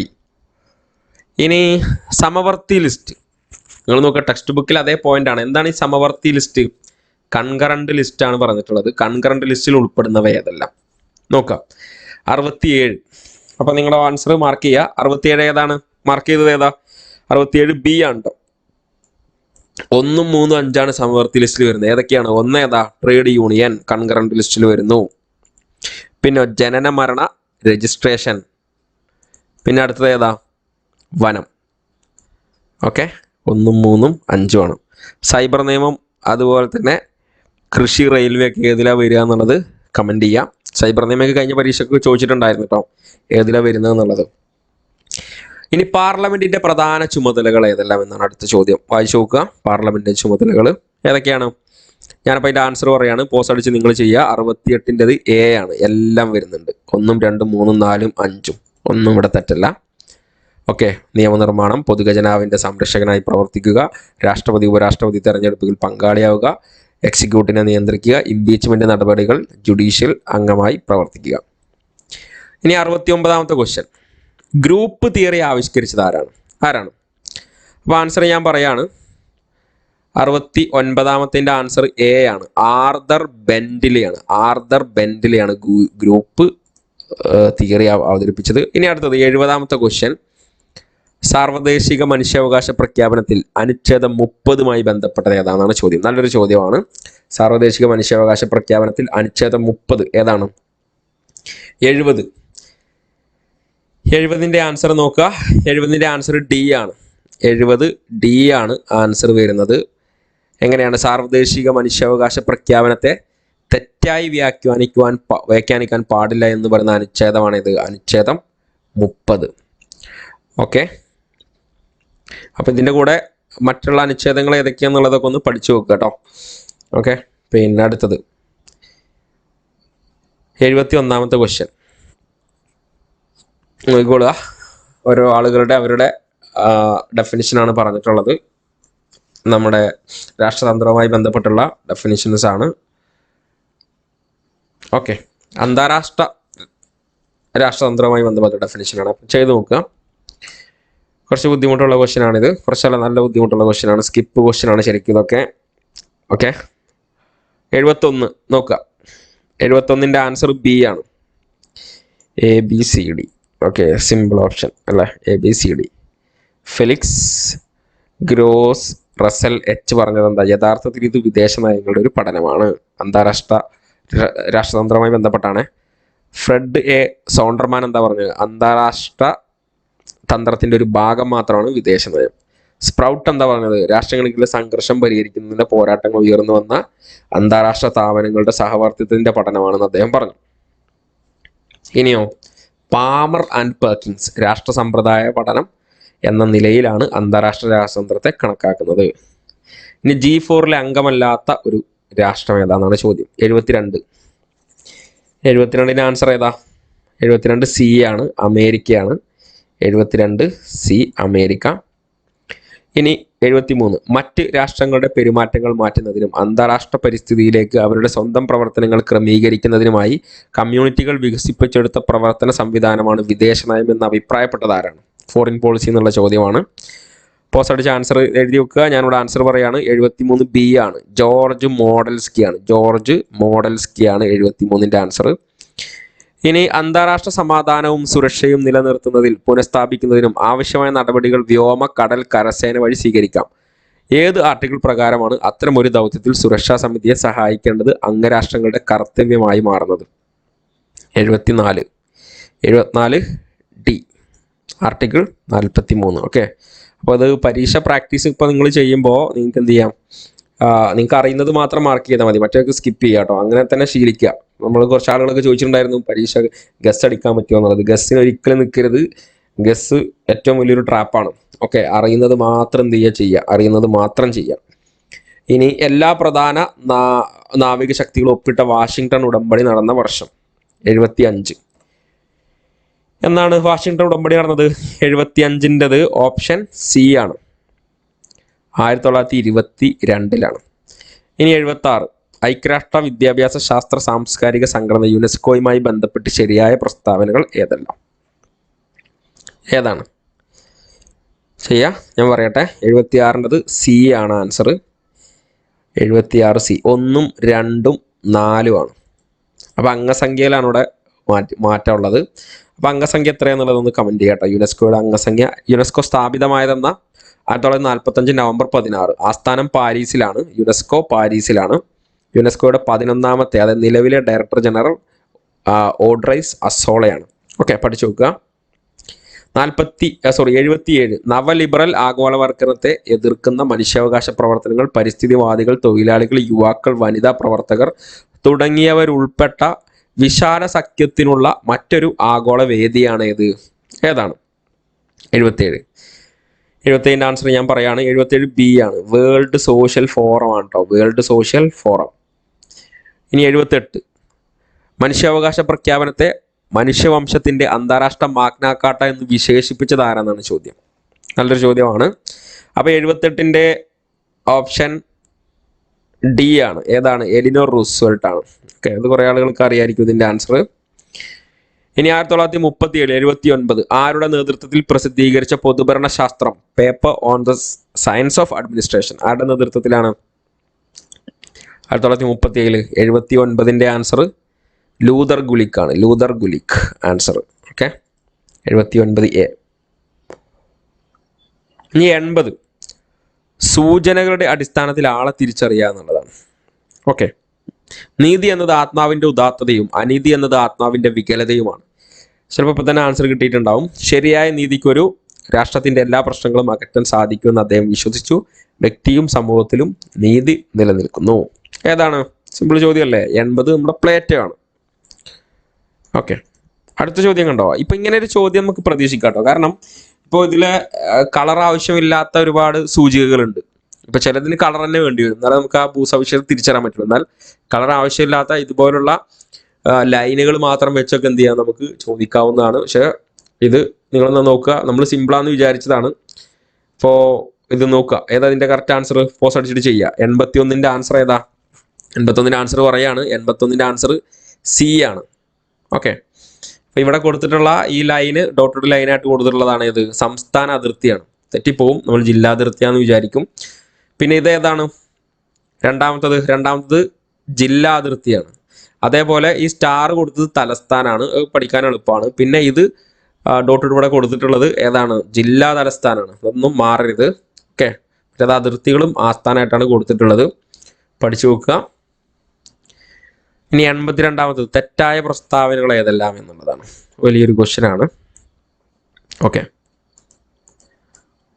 82 വായിച്ചു നോക്കിയിട്ട് ചെയ്യാം. 82ൻ്റെ ആൻസർ ഡി ആണ്. 1ഉം 2ഉം 3ഉം 4ഉം തെറ്റാണ്. ഇതിൽ 5 മാത്രമാണ് ഇതിൽ ശരിയായിട്ടുള്ളത്. ചന്ദ്രന് ഭൂമി ഒരു തവണ വലം വെക്കാൻ ഏകദേശം 27.3 ദിവസം വേണ്ടി വരുന്നു. ഓക്കെ, അപ്പോൾ ഇത് നോക്കുക. സൗരയൂഥത്തിൻ്റെ കേന്ദ്രം സൂര്യനാണെന്ന് ലോകത്തോട് പറഞ്ഞ ഗലീലിയാണോ? അല്ല, കാരണം കോപ്പർനിക്കസ് ആണ്. ഓക്കെ, സൗരയൂഥത്തിൽ അപൂർവമായി വിരുന്നെത്തുന്ന വിരുന്നുകാർ ആരാ? ഉൽക്കകളാണോ? അല്ല, വാൽനക്ഷത്രങ്ങളാണ്. ഈ ചൊവ്വയ്ക്കും വ്യാഴത്തിനുമിടയിൽ കാണപ്പെടുന്ന ചെറു ഉപഗ്രഹങ്ങൾ പോലുള്ളവയാണ് ഇത് എന്ന് പറയുന്നത് ക്ഷുദ്രഗ്രഹങ്ങളാണ്, അല്ലേ? പിന്നെ ക്ഷുദ്രഗ്രഹങ്ങളിൽ നിന്നും മറ്റും ഭൂമിയിലെ അന്തരീക്ഷത്തിലേക്ക് അതിവേഗത്തിൽ പ്രവേശിക്കുന്ന ശിലാപദാർത്ഥങ്ങളാണ് ഇത് ഉൽക്കകൾ. സിമ്പിളാണ് ശരിക്കും ഇത്. ഇനി 83ാമത്തെ ചോദ്യം. അടുത്തത് ശരിയായ പ്രസ്താവനകൾ ഏതെല്ലാം എന്നാണ് വായിച്ചു നോക്കുക. ഏതൊക്കെയാണ്? 83ൻ്റെ ആൻസർ 83B ആണ്. Answer B. 3ഉം 5ഉം മാത്രമാണ് ഇവിടെ ശരിയായിട്ടുള്ളത്. 3 ഭൂവൽക്കത്തിന് താഴെയുള്ള ഭാഗമായ മാൻറ്റിൽ താരതമ്യേന കനമുള്ള ഭാഗമാണ്.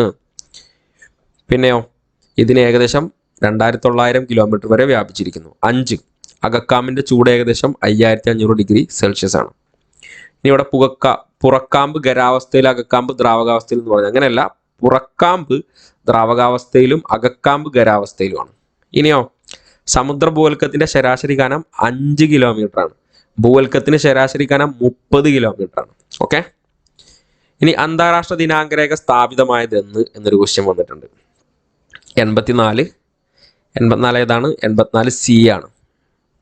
ഓക്കെ, 1884 ഇനി IRNSS-1A ഉപഗ്രഹം വിക്ഷേപിച്ച വർഷം കേട്ടോ. ഉപേക്ഷിച്ചതല്ല, ഉപഗ്രഹം വിക്ഷേപിച്ച വർഷം 85. ഏതാണ്? 85C. 2014 ഒക്ടോബർ 16 IRNSS-1A ഉപഗ്രഹം വിക്ഷേപിച്ചത്. ഒക്കെ ബുദ്ധിമുട്ടുള്ള ക്വസ്റ്റ്യൻ ആണ്, സ്കിപ്പ് ക്വസ്റ്റ്യൻ ആണ് അതൊക്കെ. പിന്നെ ശരിയായ വസ്തുതകൾ ഏതെല്ലാം നോക്കിക്കോളാം. 86 വായിച്ചു നോക്കിയിട്ട് ചെയ്യാം. 86 ഏതാണ്? ആൻസർ കിട്ടിയോ? പോസ് അടിച്ചിട്ട് ചെയ്യാം. അപ്പോൾ 86ൻ്റെ ആൻസർ ഓപ്ഷൻ സി ആണ്. എല്ലാം ശരിയാണ്, എല്ലാം ഇവിടെ ശരിയാണ്, ഒന്നും തെറ്റല്ല.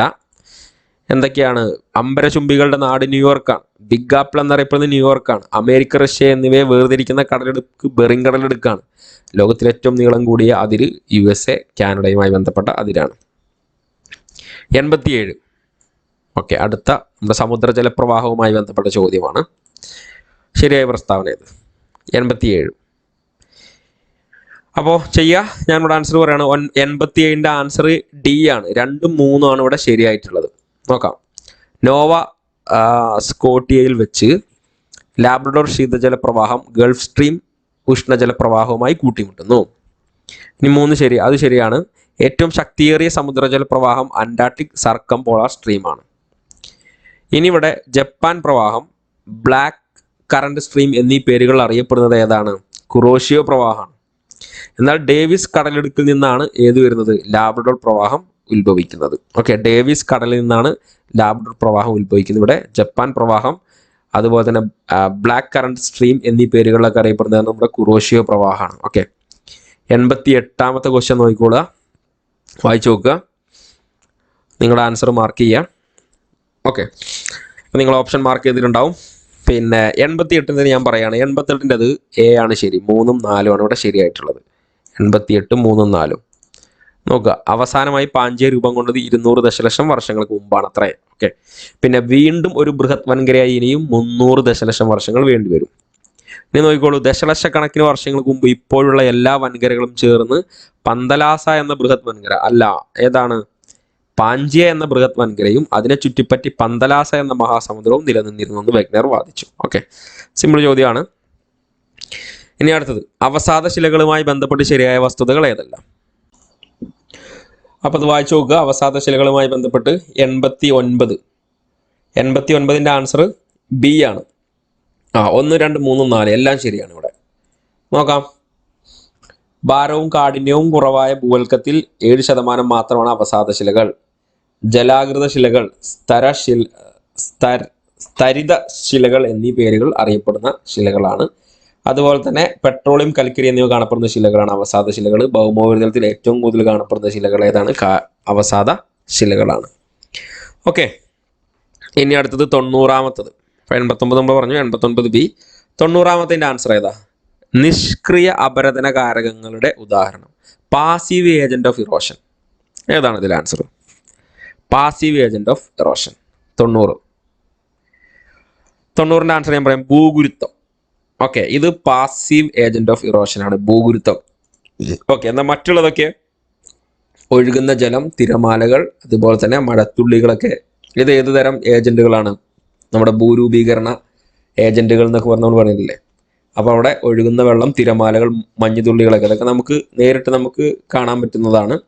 എന്നാൽ ഭൂഗുരുത്വം എന്താണ്? ഇവിടെ പാസീവ് ആണ്, നിഷ്ക്രിയ അപരദന കാരകങ്ങളിലാണ് ഭൂഗുരുത്വം വരുന്നത്. ഇനി 91 നോക്കുക, വലിയ ചോദ്യമാണ്. 91ൻ്റെ ആൻസർ, ഇപ്പം നിങ്ങളിതൊക്കെ ഒന്ന് വായിച്ചു നോക്കുക, പോസ് അടിച്ച് വായിച്ചു നോക്കിക്കോളുക. ഞാൻ ആൻസർ പറയാണ്. 91ൻ്റെത് ഡി ആണ്. 91 ഡി.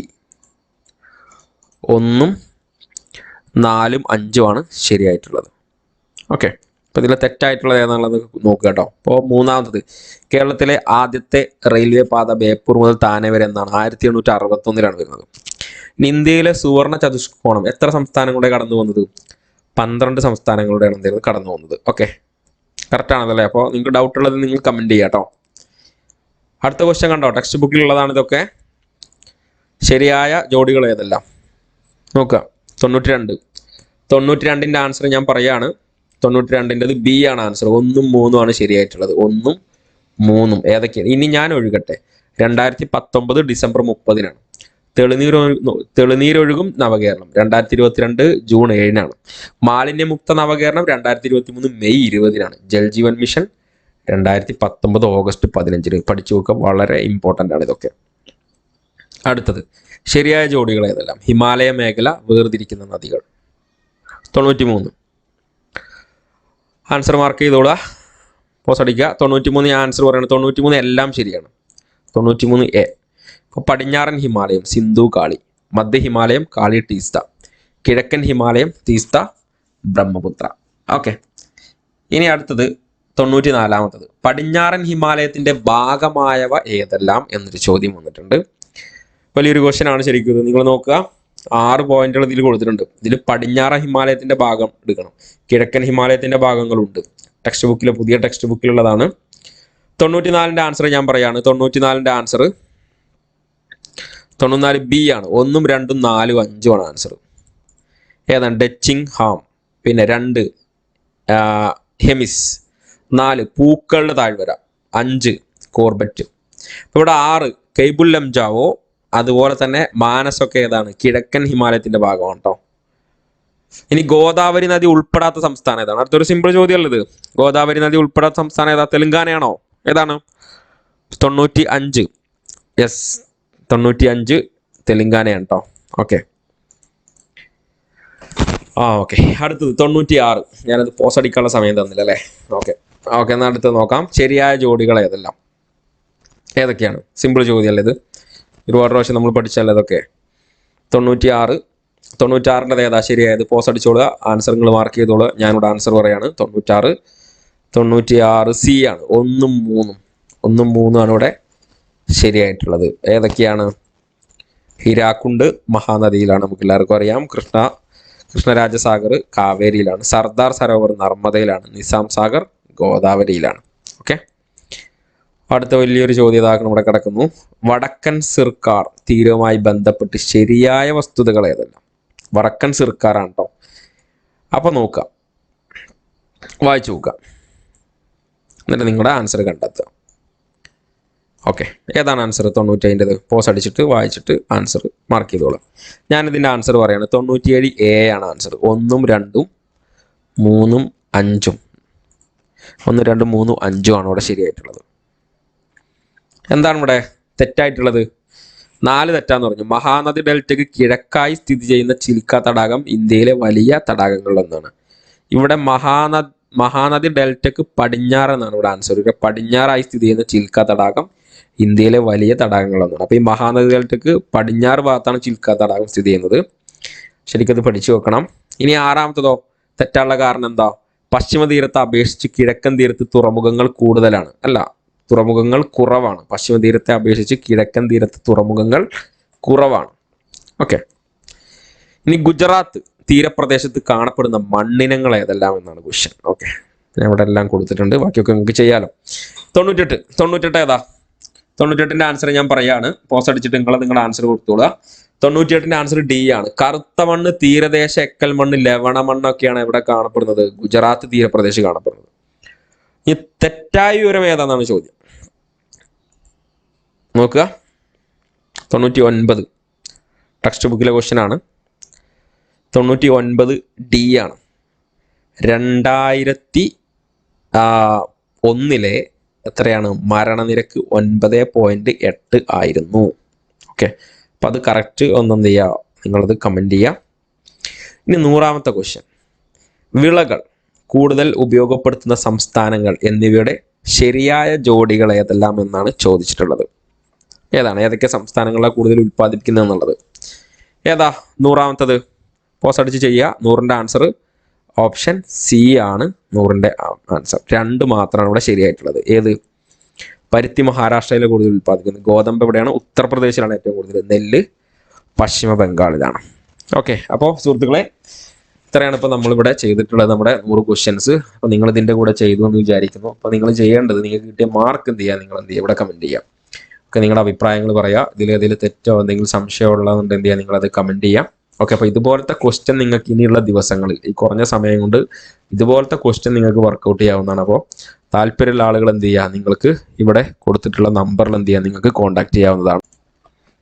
അതായത് ഈ നമ്പറിൽ 81 29 529 102 എന്നുള്ളതിൽ നിങ്ങൾ മെസ്സേജ് ചെയ്ത് കഴിഞ്ഞാൽ നിങ്ങൾക്ക് എന്ത് ചെയ്യും, ടെലഗ്രാമിൽ നിങ്ങൾക്ക് മെസ്സേജ് അയക്കാം. അതിൻ്റെയൊക്കെ ലിങ്കൊക്കെ താഴെ ഡിസ്ക്രിപ്ഷൻ ബോക്സിൽ കൊടുത്തിട്ടുണ്ട്. അപ്പോൾ നിങ്ങൾ എന്ത് ചെയ്യാം, ഈ ക്വസ്റ്റ്യൻസ് വർക്കൗട്ട് ചെയ്യുക. ഏകദേശം നമ്മൾ മൊത്തം ഇവിടെ 13 ക്വസ്റ്റ്യൻ, പിന്നെ പ്രീവിയസ് ക്വസ്റ്റ്യൻ അടക്കം 15 ക്വസ്റ്റ്യൻസ് എന്ത് ചെയ്യുന്നുണ്ട്, അതടങ്ങുന്ന ഒരു PDF ആണുള്ളത്. താല്പര്യമുള്ള ആളുകൾ ഇതിലേക്ക് മെസ്സേജ് അയക്കുക. ഓക്കെ, പിന്നെ നിങ്ങൾക്ക് കിട്ടിയ മാർക്കൊക്കെ എന്ത് ചെയ്യുക, കമൻറ്റ് ചെയ്യുക. Okay, thank you.